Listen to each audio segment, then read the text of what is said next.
I was here in the fall working right here at Sheridan Middle with Ian Wells and his team, and spent a day going over some basic research-validated practices for engaging students. And by engaging students, what we're really focusing on is getting students to do more talking, more writing, more thinking, more dynamic participation in the curriculum, whether it's physical education, whether it's mathematics, whether it's science, whether they're the highest kids, the lowest kids, every kid in between, literally all students. So the most important part of what I do isn't the seminars for teachers, although that has its role. But the most important part is follow-up visits, which I just completed one day here today, and we'll be doing a follow-up tomorrow and a third one on November the 6th, where we get the seminar into the classroom. So what I mean by that is we go in and we coach teachers and teach teachers how to coach themselves. With one of our new teachers here, Mike Lamond, who's a real terrific guy. Ian was very fortunate to hire him. And Mike brings a lot of skills from his previous work here in Colorado with something called peer observation, where in a very structured way, peers are observing each other and giving each other feedback. So we're having multiple ways of providing teachers what we call actionable feedback, things they can do differently today if they were teaching another lesson of the same kind, or tomorrow, not a theoretical conversation that one might have in graduate school, which has its place. But this is more, what kinds of things can we do right now with the students we have to get them more dynamically, productively engaged?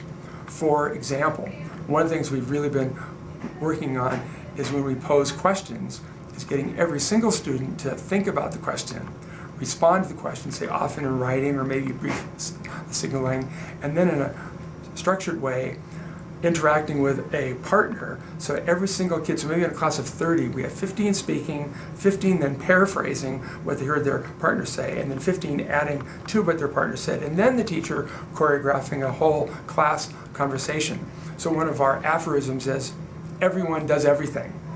So it's the kind of instruction that's ensures that every single student is actively responding to the instruction being provided, not as has happened historically, where maybe 20 to 30% of the students, usually the most engaged and most motivated, by raising their hands, they respond, and another 40, 70, 80% are passively watching.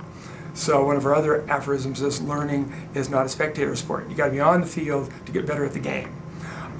So given that, what we were doing today is 3 or 4 teachers and myself and one of the coaches, we were going around visiting in teachers' classrooms. We have a little observation forum that's tied to this Improving Adolescent Literacy Practice Guide put out by the Institute on Education Sciences, the wing of the Department of Education that synthesizes research.